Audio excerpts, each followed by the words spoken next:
నమస్కారం మిత్రులారా, welcome to BMV Guru channel. మనం ఇప్పుడు చెప్పుకోబోయే లెసన్ అభినందన. అయితే తెలంగాణలో టెట్ మరియు డిఎస్సిలో మన కంటెంట్ నుంచి ఒక్క మార్కు కూడా పోకుండా ఉండాలని టీచర్ ఉద్యోగం లక్ష్యంగా ప్రిపేర్ అవుతున్న అభ్యర్థులందరికీ ఒక ముఖ్య గమనిక. మన ప్రిపరేషన్లో ప్రామాణికం Telangana state academic text book. అందుకే ఈ క్లాస్లో మనం ఏ బయటి మెటీరియల్ని కొనకుండా ఉన్న ప్రతి ముఖ్యమైన పాయింట్ను వివరిస్తాను.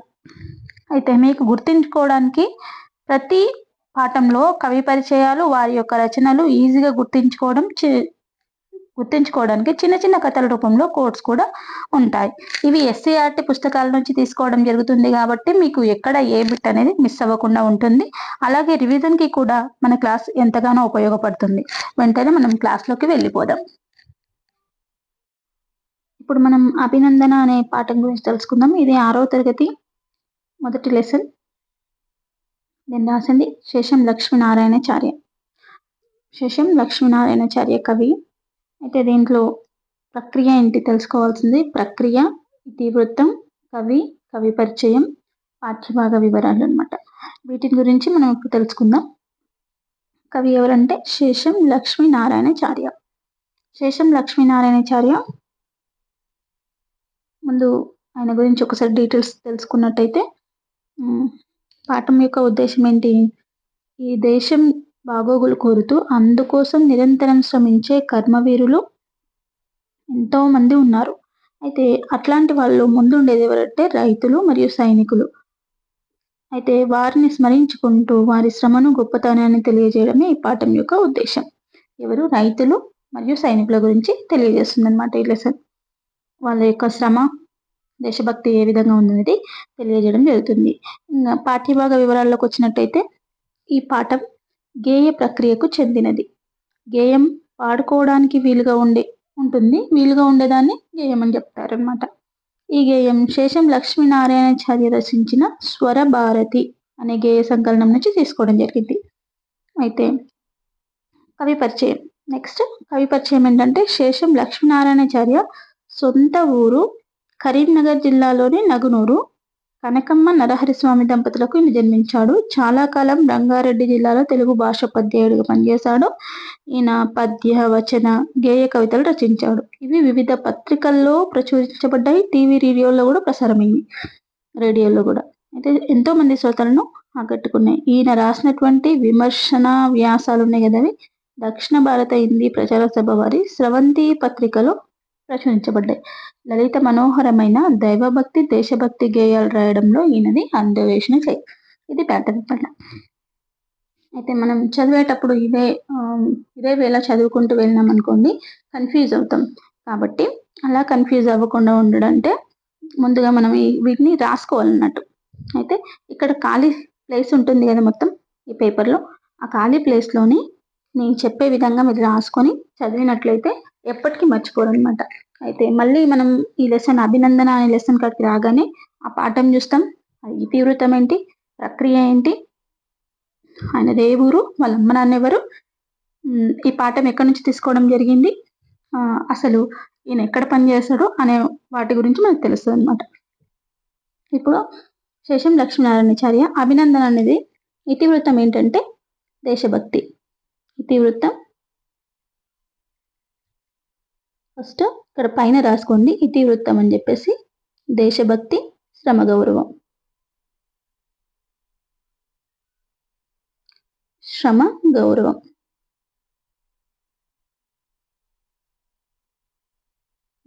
ఆ తర్వాత ప్రక్రియను పెట్టుకొని గేయం ప్రక్రియకు చెందింది ఇలా రాసుకోండి. ఆ తర్వాత శేషం లక్ష్మీనారాయణాచార్య యొక్క తర్వాత ఏం రావాలి, ఆయన ఊరేది, ఆయన జిల్లా ఏది, వాళ్ళ అమ్మ నాన్న ఎవరు. ఓకే, అలా రాసుకున్నాక మళ్ళీ నెక్స్ట్ ఏం రాసుకోండి అంటే, ఇక్కడ ఇతివృత్తం ప్రక్రియ రాసుకున్నారు కదా, ప్లేస్ లేదు కాబట్టి తుడిపేశాను. ప్రక్రియ రాసుకున్నారు కదా, ఇప్పుడు ఇక్కడ ఏం రాస్తారంటే శేషం లక్ష్మీనారాయణ వల్ల తల్లిదండ్రులు. తల్లి ఏమో కనకమ్మ, తండ్రి నరహరిస్వామి.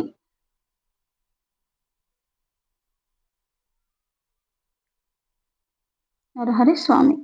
ఇంకా జిల్లా ఏది అంటే కరీంనగర్ జిల్లా. కరీంనగర్, ఊరు నగనూరు గ్రామం కదా. వీటిని ఎలా గుర్తుంచుకోవాలంటే, ఇంకా లక్ష్మిలో కా ఉందా, మీకు కా కనిపిస్తుందా? ఇక్కడ ఈ కా అనేది ఉంది. ఈ కాని చూసుకుంటే ఇక్కడ కనకమ్మ వచ్చేస్తుంది. కా ఉంది కదా, తల్లి కనకమ్మ. ఇక మళ్ళీ ఇక్కడ కా ఉంది కాబట్టి ఇక కరీంనగర్ జిల్లా. ఆ తర్వాత నారాయణ అని ఉంది కదా, నాలో నగునూరు నరహరి స్వామి. ఈ రెండింటికి ఇట్లా లింక్ పెట్టుకోండి. మీరు ఎగ్జామ్లో వెళ్ళినప్పుడు ఓన్గా గుర్తుకు తెచ్చుకొని రాయాల్సింది ఉండదు కదా, అక్కడ ఉన్నటువంటి దాన్ని మనం గుర్తించి పెట్టాలి. గుర్తించడానికి కొంచెం ఈజీగా ఉండడానికి నేను ఈ విధంగా చెప్పడం జరిగింది. కాబట్టి కా ఉంది కాబట్టి ఇక్కడ కింద కా అని వస్తుంది కాబట్టి, కా అంటే కనకమ్మ అండ్ కరీంనగర్ జిల్లా. నా అంటే నరహరి స్వామి, నగునూరు గ్రామం. ఈ గ్రామాల నుంచి వచ్చిరని చెప్పేసి మనం గుర్తించుకోవడానికి అవకాశం ఉంటుందన్నమాట. ఆ తర్వాత నెక్స్ట్ ఏంటంటే అభినందన అనే లెసన్. అభినందన అనే ఈ లెసన్ ఎక్కడి నుంచి తీసుకోవడం జరిగింది అని అంటే, ఈయన రాసినటువంటి స్వరభారతి.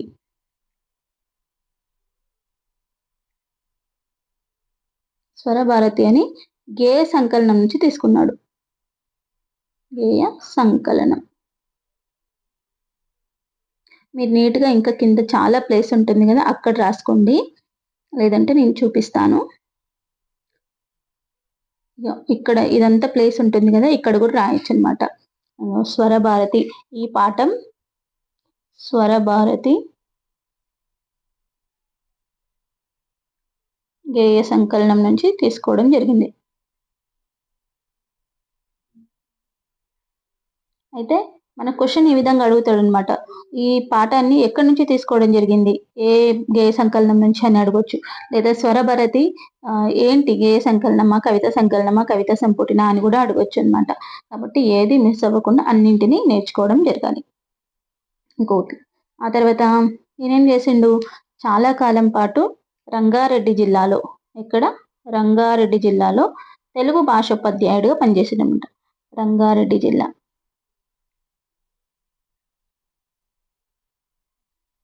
తెలుగు భాషోపాధ్యాయుడిగా, తెలుగు భాషోపాధ్యాయుడిగా పనిచేయడం అనేది జరిగింది కదా.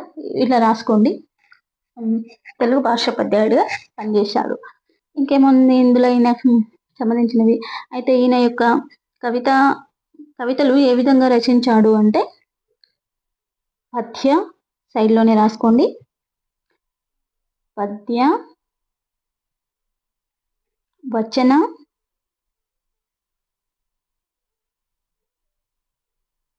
గేయ. పద్య, వచన, గేయ రూపంలో ఈయన యొక్క కవితలు అనేవి ఉన్నాయన్నమాట. మొత్తానికి పద్య, వచన, గేయ కవిత రూపంలో ఈయన యొక్క రచనలు ఉన్నాయి. ఈ రచనలు అనేవి వివిధ పత్రికల్లో ప్రచురించబడ్డాయి మరియు టీవీ, రేడియోలలో కూడా ప్రసారం అయ్యాయి. రేడియోలలో ప్రసారం అయ్యాయి.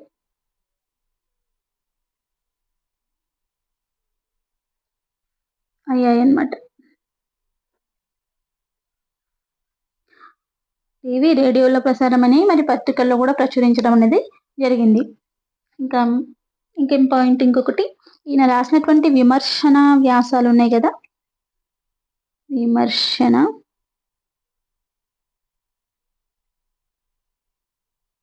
వ్యాసాలు అనేవి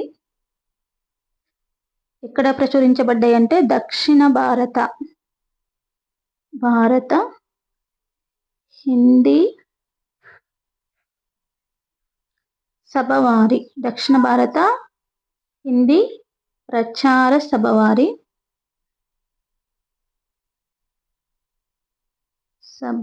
వారి ఏ పత్రికలో అంటే, శ్రవంతి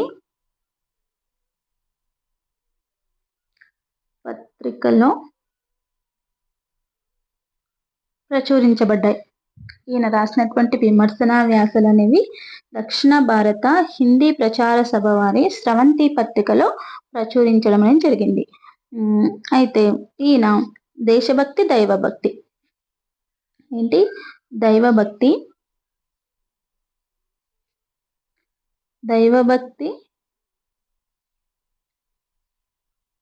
మరియు దేశభక్తి గేయాలు రాయడంలో అందవేసిన చెయ్యి అనమాట. ఏంటి గేయాలు రాయడంలో ఈయనది అందవేసిన చెయ్యి అని చెప్పడం జరుగుతుంది. అంటే ఇంకొకటి ఈయన మన 5th క్లాస్లో మన జెండా అనే లెసన్ ఉంది కదా, అది కూడా సేమ్ ఇక్కడనే పైన రాసుకోండి మీరు. అభినందనతో పాటు మన జెండా 5th క్లాస్లో 5th క్లాస్ అని చెప్పేసి పెట్టుకొని పైన 5th క్లాస్ అని చెప్పేసి పెట్టుకొని మన జెండా అనే లెసన్ ఉంది కదా, ఈ మన జెండా అనేది కూడా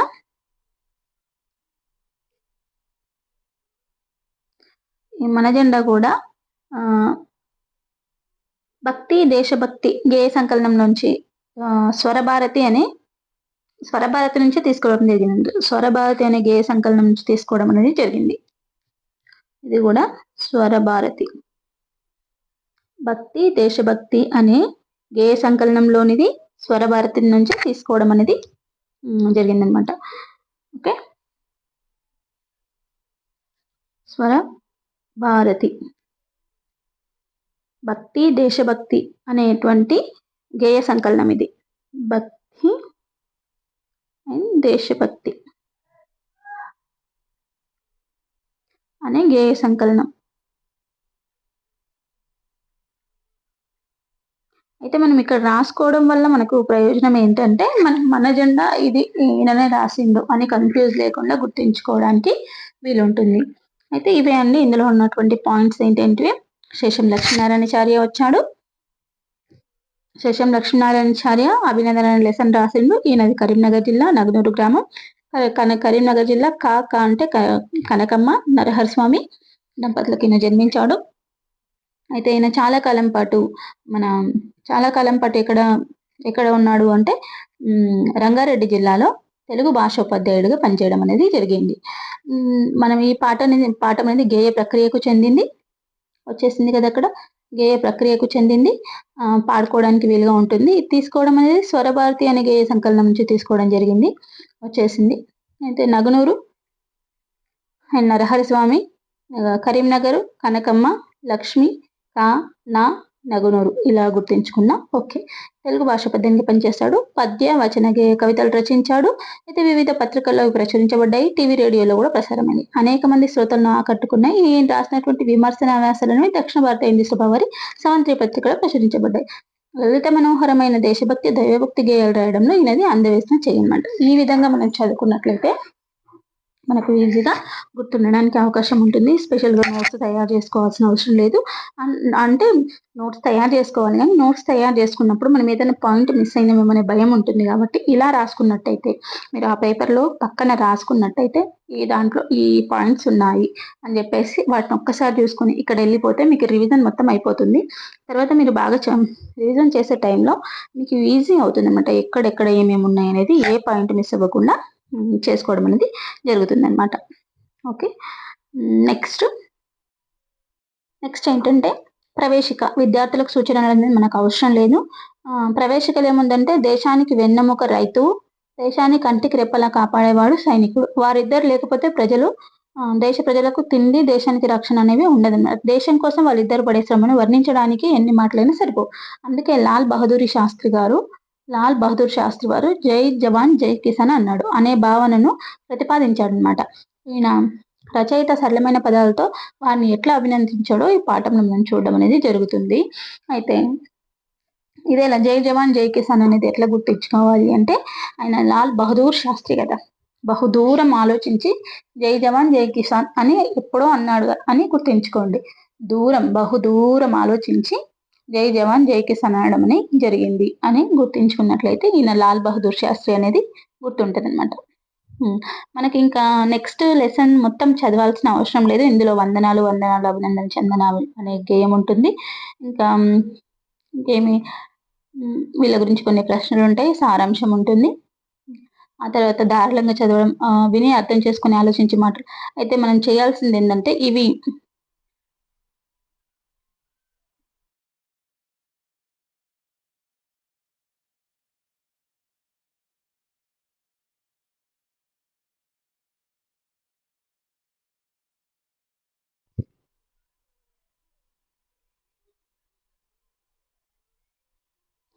ఇప్పుడు విని అర్థం చేసుకొని ఆలోచించి మాట్లాడడం అనమాట. అయితే ఇవి విద్యా ప్రమాణాలు. మనం పిల్లల్లో లెసన్ చెప్పిన తర్వాత వాళ్ళలో మనం అనుకున్నటువంటి లక్ష్యం ఎంతవరకు చేరింది, ఎంతవరకు సాధించగలిగినాం అనే దానికోసం ఇవన్నమాట. వీటి నుంచి కూడా క్వెషన్ రావడం జరుగుతుంది. ఎలా అంటే పాఠాన్ని చదవండి, రైతులు సైనికుల గొప్పతనాన్ని తెలిపే ముఖ్యమైన పదాలను గుర్తించి రాయండి అనేది ఏ విద్యా ప్రమాణానికి సంబంధించింది అని క్వెషన్ అడుగుతాడు. అప్పుడు కింద ఆప్షన్లలో ఉన్నటువంటి 6 విద్యా ప్రమాణాలు ఉంటాయన్నమాట తెలుగులో. ఆ తెలుగులో విని అర్థం చేసుకొని ఆలోచించి మాట్లాడడం, లేదా ధారాళంగా చదవడం, అర్థం చేసుకొని ప్రతిస్పందించడం, స్వీయ రచన, సృజనాత్మకత, ప్రశంస అని 4 ఆప్షన్స్ ఇస్తాడు. అందులో ఇది దేనికి సంబంధించిందని చెప్పేసి మీరు గుర్తించి రాయాల్సి ఆన్సర్ చేయాల్సి ఉంటుంది. కాబట్టి ఈ విధంగా క్వెషన్ అడగడానికి అవకాశం ఉంది. కాబట్టి ఇవి కూడా మనం లెసన్ కంప్లీట్ అవ్వగానే వెంటనే వీటిని చూసుకున్నట్లయితే మనం వీటిని బట్టి పట్టి నేర్చుకోవాల్సిన అవసరం ఉండదు. అట్లా లెసన్స్ వెళ్ళిపోతా ఉంటే మనకు ఈజీ అయిపోతుంది అనమాట. కాబట్టి దేనికి వస్తున్నాయి అనేది చూసుకోండి. దేని కిందకి వస్తున్నాయి ఆ క్వశ్చన్ అనేది ఒకసారి చూసుకోండి. అయితే ఇది చూద్దాం. దారుణంగా చదవడం, అర్థం చేసుకొని ప్రతిస్పందించడం. పాఠాన్ని చదివి రైతులు సైనికుల గొప్పతనాన్ని తెలిపే ముఖ్యమైన పదాలను గుర్తించండి. క్రింది గేయాన్ని చదివి ఖాళీలను పూరించండి. పల్లెలు మన పాలిట కల్పతరువులు, నవభారత గృహసీమకు మణిదీపాలు, మానవతకు మందిరాలు, మమతలకివి పుట్టినిల్లు, మన సంపద నిలయాలు, భరతమాతకు నయనాలు. ప్రగతికి సోపానాలు, సుగతికి తార్కణాలు, మనిషిగా బ్రతికే మనుగడ మణిదీపాలు. అయితే దీనిలో కింద ఆన్సర్స్ చేయాల్సి ఉంటుంది. చూడండి, భరతమాతకు నయనాలు ఏంటివి? భరతమాతకు నయనాలు మన సంపద నిలయాలు. ఇక్కడ మన సంపద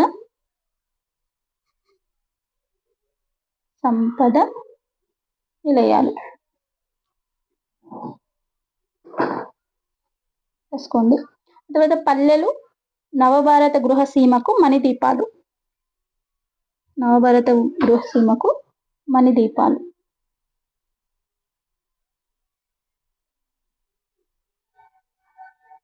ప్రగతికి సోపానాలలో, సోపానాలు అంటే ఏంటి అంటే అభివృద్ధికి బాటలు.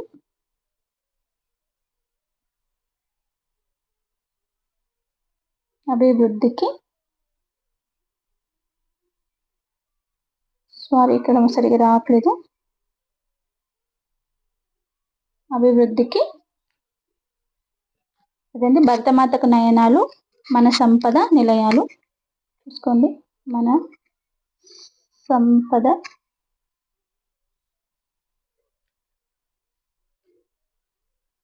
నిలయాలు. పల్లెలు నవభారత గృహసీమకు మణిదీపాలను కదా, మణిదీపాలు.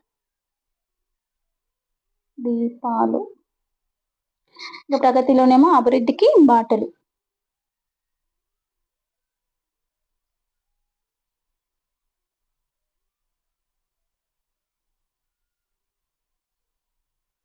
అభివృద్ధికి బాటలు. నెక్స్ట్ నివాసం అనే అర్థం వచ్చే పదాలను రాయండి అన్నమాట. ఇల్లు, గృహం, ఇల్లు, గృహం, సదనం, ఇలా చాలానే ఉంటాయి. ఇవన్నీ నివాసం అనే దానికి అర్థాలు. ఆ తర్వాత నెక్స్ట్ ఏంటి? నెక్స్ట్ విద్యా ప్రమాణం స్వీయ రచన. స్వీయ రచనలో కింది ప్రశ్నలు 5 వాక్యాలలో జవాబులు రాయండి అంటే మన క్వశ్చన్ ఇస్తారు, మనం ఆన్సర్ రాయాలి. ఆ తర్వాత కింది ప్రశ్నకు 10 వాక్యాలలో జవాబు రాయండి. సృజనాత్మకత, ప్రశంస. ఇందులో ఏంటంటే మనం సొంతంగా క్రియేటివిటీని ఉపయోగించి రాయడం అనేది ఇందులో జరుగుతుంది. వందనాలు అభినందన చెందనవి. మా అభినందన చెందిన రైతుల గురించి, సైనికుల గురించి గేయం పాడుకున్నారు కదా. అట్లాగే తల్లి, తండ్రి, గురువు, మంచి మిత్రులు. తల్లి, తండ్రి, గురువు, మంచి మిత్రులు, గొప్పవాళ్ళు, ఇట్లా ఎవరైనా గురించి వందనాలు అభినందనలు తెలుపుతూ ఒక చిన్న గేయాన్ని రాయమన్నాడు. ఆ తర్వాత పదజాలంలో చూడండి, క్రింది వాక్యాల్లో గీత గీసినటువంటి పదాలకు అదే అర్థం వచ్చేటువంటి పదాలను ఖాళీల్లో రాయమన్నాడు. స్వతంత్రోద్యమంలో ఎందరో వీరులు రుధిరం చిందించారు. రుధిరం అంటే రక్తం, నెత్తురు. రక్తం, నెత్తురు.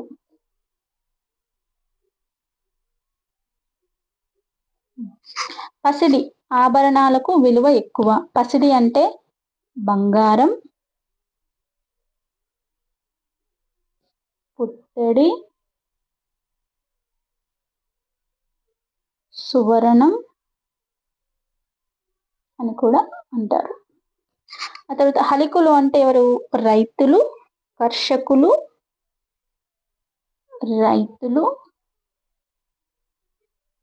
కర్షకులు. ఇంకా స్వేదం అంటే చెమట. ఇవి అర్థాన్ని ఇచ్చేటువంటి పదాలను రాయమన్నాడు కదా, ఆ పదాలు ఇవన్నమాట. రాసుకున్నారా? ఓకే, నెక్స్ట్ క్రింది వాక్యాలను చదవండి. ప్రతి వాక్యంలో ఒక పదానికి అదే అర్థం వచ్చే మరికొన్ని పదాలు ఉన్నాయి. వాటి కింద గీత గీయమని చెప్పిండు. రైతు, కర్షకుడు, హలికులు. భారతదేశానికి రైతు వెన్నుముక. కర్షకుడు కష్టపడి పంట పండిస్తేనే ప్రజల ఆకలి తీరుతుంది. హలికులు శ్రమదానం చేసి రుణపడి ఉన్నారు. శ్రమకు దేశం రుణపడి ఉన్నది అన్నమాట. భారతదేశానికి రైతు వెన్నెముక. కర్షకుడు కష్టపడి పంట పండిస్తేనే ప్రజల ఆకలి తీరుతుంది. హలికుల శ్రమకు దేశం రుణపడి ఉన్నది అని ఉంది కదా. ఇందులో వచ్చినటువంటి పదాలు ఏంటంటే ఒకే అర్థాన్ని ఇచ్చేటువంటి పదాలు రైతు, కర్షకుడు, హలికుడు.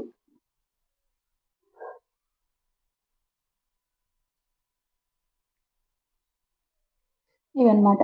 నెక్స్ట్ క్వశ్చన్ లో భారతీయులు స్వతంత్రం సాధించి విజయ బావుట ఎగరవేశారు. నాటి నుండి భారతీయ పండుగలకు పతాకాన్ని ఎగరవేసి ఆ జెండాకు వందనం చేస్తున్నారు. ఇందులో కూడా సేమ్ అర్థాన్ని ఇచ్చేటువంటి పదాలు ఉన్నాయి. అవేంటివంటే బావుట ఎగరవేసి, బావుట జాతీయ పండుగలకు పతాకాన్ని, జెండాకు వందనం చేస్తున్నాం. ఈ మూడిటికి ఒకే అర్థం జెండా. పూర్వకాలంలో రాజులు ఖడ్గం ధరించేవారు. ఆసికి పదును పెట్టి యుద్ధ రంగంలోకి వెళ్ళేవారు. ఆ కత్తితోనే యుద్ధం చేసేవారు. ఇందులో కూడా కత్తికి అర్థాలు ఉన్నాయి. వాటి ఒకే అర్థం వచ్చేటువంటి ఉన్నాయి. అవి అసి, ఖడ్గం, కత్తి. వీటన్నిటి అర్థం ఒకటే. ఈ విధంగా ఉన్నటువంటి వాటిని నానార్థాలు అనడం జరుగుతుంది. ఇక్కడ పైన చూడండి, బావుట, పతాకం, జెండా, ఇవన్నీ కూడా ఒకే అర్థాన్ని ఇచ్చేటువంటి పదాలు కాబట్టి వీటిని నానార్థాలు అంటారు. అయితే ఇప్పుడు నెక్స్ట్ భాషను గురించి తెలుసుకుందాం. 6వ విద్యా ప్రమాణం ఏంటంటే భాషను గురించి తెలుసుకుందాం. అయితే ఇందులో ధ్వని అనే మాటకు చప్పుడు, శబ్దం అనే అర్థం ఉంది. ధ్వని అనే మాటకు చప్పుడు, శబ్దం అనే అర్థం ఉంది. కానీ భాష విషయంలోకి వస్తే మాత్రం ధ్వని అంటే నోటితో పలికేది అనే అర్థం. మాట మాట్లాడుతున్నాం కదా, ధ్వని అంటే మాటకు వచ్చేటువంటి శబ్దం కానీ చప్పుని కానీ ధ్వని అనడం జరుగుతుంది మన వాడుక భాష. అయితే భాషాపరంగా అయితేనేమో ధ్వని అంటే నోటితో పలికేది అని అర్థం. భాషా ధ్వనులకు చెందినటువంటి అక్షరపు గుర్తుల పట్టికను వర్ణమాల లేదా అక్షరమాల అని అంటారు. అక్షరాలన్నీ ఉంటాయి కదా, వాటి ఒక పట్టికను ఏమంటారు అంటే వర్ణమాల లేదా అక్షరమాల అంటారు. ఆ నుంచి ఆ అనేది ధ్వనిని తెలిపే గుర్తు, అంటే అక్షరం అన్నమాట. ఓకే, ఈ వంటి వర్ణాలను అచ్చులు అంటారు. క, ఖ, గ, గ వంటి వర్ణాలను హల్లులు అంటారు. ఇక్కడ ఆ నుంచి అం వరకు ఉంటాయి కదా, ఆ టు అం వరకు ఉన్నాయి, అహ వరకు ఉన్న వాటిని ఏమంటారంటే అచ్చులు అంటారు. అయితే కా నుంచి రౌతి వరకు ఉన్నటువంటి వాటిని ఏమంటారంటే కాటు, రౌతి వరకు ఉన్నటువంటి వాటిని ఏమంటారంటే హల్లులు అనడం జరుగుతుంది అనమాట. ఆ తర్వాత ఉభయాక్షరాలు ఉంటాయి, అవి నెక్స్ట్ క్లాస్ లో ఉంటాయి. ఉభయాక్షరాలు అంటే 0, 6, 0 విసర్గలను ఉభయాక్షరాలు అనడం జరుగుతుంది అనమాట. అయితే అక్షరమాలలో ఎట్లా ఉన్న హల్లు అనేది పొల్లుగా పలికే ధ్వని అనమాట. అక్షరమాల ఎట్లా ఉన్నా సరే హల్లు అనేది పొల్లుగా పలికేటువంటి ధ్వని. మ ఆ అనే ధ్వనులు కలిసి మా అయ్యింది. మొదటిది హల్లు, రెండవది అచ్చు అవుతుందండి. ఏ హల్లైనా సరే అందులో ఖచ్చితంగా ఒక అచ్చు అనేది ఉంటుంది. మా గాని కా నుంచి రోజు వరకు ఏదైనా తీసుకోండి, మీరు అందులో ఒక హల్లుని బతికిందనుకో అందులో ఖచ్చితంగా హచ్చు అనేది ఉంటుందన్నమాట. అయితే కొన్ని అక్షరాల్లో రెండేసి గాని మూడేసి గాని హల్లు కలిసి ఉండవచ్చు. ఇవి మూడు రకాలు ఉంటాయి అన్నమాట. కొన్ని దానిలలో 2 హచ్చులు గాని 3 హచ్చులు గాని కలిసి ఉంటాయి. అట్లా కలిసి ఉన్నటువంటి వాటిని ఉంటాయన్నమాట. అలాంటి వాటిని 3 రకాలుగా విభజించడం జరిగింది. ఆ 3 రకాలు ఏంటో ఇప్పుడు మనం చూద్దాం. అవి ఏంటంటే, ఒకటి ద్విత్వాక్షరం, సంయుక్తాక్షరం, సంశ్లేషాక్షరం. ద్విత్వాక్షరం అంటే ఒక హల్లుకు అదే హల్లు ఒత్తి చేరినట్లయితే దాన్ని ద్విత్వాక్షరం అని అంటారు. ఉదాహరణకి కా ఇచ్చిండు, కా ఒత్తి ఇచ్చేసి ఇచ్చిండు, అలా కాకు కా ఒత్తి వచ్చింది కాబట్టి అది ఇక్కడ కకారం 2 సార్లు వచ్చింది. ఉక్కు ప్లస్ ఉక్కు, కా ఒత్తుకు ఒక యుక్కు వచ్చింది, ఉక్కు ప్లస్ ఆ అక్కడ కా అయింది అనమాట. ఇక్కడ కకారం అనేది 2 సార్లు వచ్చింది. అదే సంయుక్తాక్షరం అయితే ఒక హల్లుకు వేరొక హల్లుకు చెందినటువంటి ఒత్తు చేరినట్లయితే దాన్ని సంయుక్తాక్షరం అంటారు. దీనికి ద్విత్వాక్షరానికి ఇంకో ఎగ్జాంపుల్స్ గాకు మళ్ళీ గా ఒత్తు వచ్చి చేరింది, చాకు చా ఒత్తు చేరింది, టాకు టా ఒత్తు చేరింది. ఇట్లా వచ్చినటువంటి దాంట్లో ఏమంటారంటే ద్విత్వాక్షరాలు అంటారు. అదే సంయుక్తాక్షరం అంటే ఏంటి, ఒక హల్లుకు వేరొక హల్లు యొక్క ఒత్తు చేరినట్లయితే దాన్ని సంయుక్తాక్షరం అంటారు. ఇప్పుడు ఇక్కడ ఎగ్జాంపుల్ న్యా ఇచ్చిండు, న్ ప్లస్ ఇన్ ప్లస్ ఆ, ఇక్కడ నకారం యకారాలనే 2 హల్లులు ఉన్నాయన్నమాట కదా. ఇలా ఉన్నటువంటి వాటిని సంయుక్తాక్షరం అంటారు. సంయుక్తాక్షరం అంటే ఏం లేదు, ఒక హల్లు ఉంటుంది. ఇప్పుడు టా ఉందనుకో, టాకు కావత్తు వచ్చింది, టా ఒక హల్లు, ఇది వేరే హల్లు యొక్క ఒత్తు. అంటే ఈ విధంగా వచ్చినటువంటి వాటిని ఏమంటారు, సంయుక్తాక్షరం. కలిసిపోయినటువంటి అక్షరాలు సంయుక్తాక్షరాలు అనమాట. ఇది ఆ తర్వాత ఇక్కడ బాకు పా ఒత్తిద్దాం, మాకు యా ఒత్తిద్దాం. ఈ విధంగా ఉన్నటువంటి వాటిని ఏమంటారంటే సంయుక్తాక్షరాలు అంటారు. ఈ విధంగా ఉన్న వాటిని ఏమంటారంటే సంయుక్తాక్షరాలు అంటారు. ఆ తర్వాత సంశ్లేషాక్షరాలు. ఒక హల్లుకు ఒకటి కంటే ఎక్కువ హల్లులు ఒత్తులుగా చేరేదాన్ని ఏమంటారంటే సంశ్లేషాక్షరం అంటారు. ఏ హల్లుకు అదే ఒత్తు చేతనేమో ద్విత్వాక్షరం అని, ఒక హల్లుకు వేరొక హల్లు వచ్చి చేతనేమో హల్లు యొక్క ఒత్తు వచ్చి చేతనేమో సంయుక్తాక్షరం అని, ఒక హల్లుకి ఒకటి కంటే ఎక్కువ హల్లుల యొక్క ఒత్తులు వచ్చి చేతనేమో దాన్ని సంశ్లేషాక్షరం అంటారు. ఇక్కడ ఎగ్జాంపుల్ ఏమి ఇచ్చిందంటే క్ష్మి ఇచ్చిండు, ఉక్ ఉష్ అమ్మ ఈ. ఇక్కడ ఇకారం షకారం మకారాలనే హల్లులు 3 కలిసాయి కాబట్టి దీన్ని ఏమిటంటే సంశ్లేషాక్షరమే అనడం జరుగుతుంది. దీనికి ఎగ్జాంపుల్ గా ఇంకేమేమి చెప్పుకోవచ్చు అంటే, ఇప్పుడు జ్యోత్స్నలో స్నా ఉందా, స్నా, ఇంకా త్య, త్ర్యం, ఇలా వీటిని ఏమంటారంటే సంశ్లేషాక్షరాలు అని అనడం జరుగుతుంది అనమాట. ఒక హల్లు ఉంటుంది, దానికి ఎక్కువ ఒత్తులు వచ్చి చేరుతాయి. ఒకే ఒత్తు ఉంటేనేమో ఒక హల్లు ఉండింది, వేరే హల్లులకు సంబంధించిన ఒకే ఒత్తు ఉన్నట్లయితేనేమో దాన్ని సంయుక్తాక్షరం అని, ఒక హల్లు ఉండింది అదే హల్లుకు సంబంధించిన ఒత్తు ఉంటేనేమో ద్విత్వాక్షరం అని, ఒక హల్లు ఉండి వేరే ఒకటి కంటే ఎక్కువ హల్లుల ఒత్తులు వచ్చి చేరినట్లయితేనేమో సంశ్లేషాక్షరం అని అంటారు. ఇక్కడ నుంచి కూడా క్వశ్చన్ అడుగుతాడు చూడండి. ఎలా అడుగుతాడంటే, ఈ మ్యాటర్ మొత్తం ఇచ్చేస్తాడు, ఒక హల్లుకు అదే హల్లుకు చెందినటువంటి ఒత్తు చేరినట్లయితే దాన్ని ఏమంటారని అడగడం కూడా జరిగింది. ఇంతకుముందు టెట్ లో కానీ డిఎస్ లో కానీ అడిగారు అనమాట. వీటిని మీరు జాగ్రత్తగా చూసుకోండి. ఇంకోటి ఎగ్జాంపుల్స్ కూడా చూసుకోండి. ఆ తర్వాత నెక్స్ట్, క్రింది అక్షరాల్లో 2 వర్ణాలు ఉన్నాయి, వాటిని గుర్తించండి. ఇక్కడ నుంచి కూడా బిట్ వస్తుందండి. ఒక అక్షరం ఇస్తాడు, అందులో ఉన్నటువంటి వర్ణాలను విభజించి రాయమని చెప్తాడు. అట్లా ఇప్పుడు ఘ ఉందా, గ్ ప్లస్ ఆ 2 ధ్వనులని. ఇప్పుడు యా ఉందా, ఇ ప్లస్ ఆ, ఇదేంటి ఇ ప్లస్ ఆ. నెక్స్ట్ ఏంటి, నెక్స్ట్ ఇక్కడ ఏముంది, నెక్స్ట్ ఏంటి, కా ఉంది కదా, కా అంటే క్ ప్లస్ ఆ, ఓ ఉంది, ఉవ్వు ప్లస్ ఓ, ఇదనమాట. అయితే ఈ క్రింది పదంలో సంయుక్త ద్విత్వాక్షరాల్లోని ధ్వనులను రాయండి అన్నాడు. ఇక్కడ పద్మ సంయుక్త ద్విత్వాక్షరాలు. సంయుక్త అంటే ఏమన్నాం మనము, ఒక హల్లుకు వేరొక ఒత్తు చేరింది. ద్విత్వ అంటే మనము ఆ హల్లుకి అదే ఒత్తు వచ్చి చేరితే దాన్ని ద్విత్వాక్షరం అన్నది. ఇక్కడ చూద్దాం, ఇక్కడ సంయుక్త అక్షరం మా ఉందా, పద్మాలో ద్మ అనేది సంయుక్తాక్షరం. ఇందులో వద్దు ప్లస్ ఉమ్ము ప్లస్ ఆ కదా, ఈ 3 ధ్వనులు కలిసి మా అయింది. అలాగే ఇప్పుడు కొన్ని ఎత్తండిలో ఠా ఉంది, ఇది ద్విత్వాక్షరం. ప్లస్ ఆ, అప్పుడు ఏమవుతుంది ఠ అయింది. ఓకే. దుర్గతిలో ర్గ అనేది సంయుక్తాక్షరం. రాకు గావత్తు వేరే హల్లు వచ్చి చేరింది కాబట్టి ఇది సంయుక్తాక్షరం. ర్ ప్లస్ గ్ ప్లస్ ఆ, ర్గ అవుతుంది. ఓకే, గా అవుతుంది. నెక్స్ట్ ఏంటి సాధ్వి.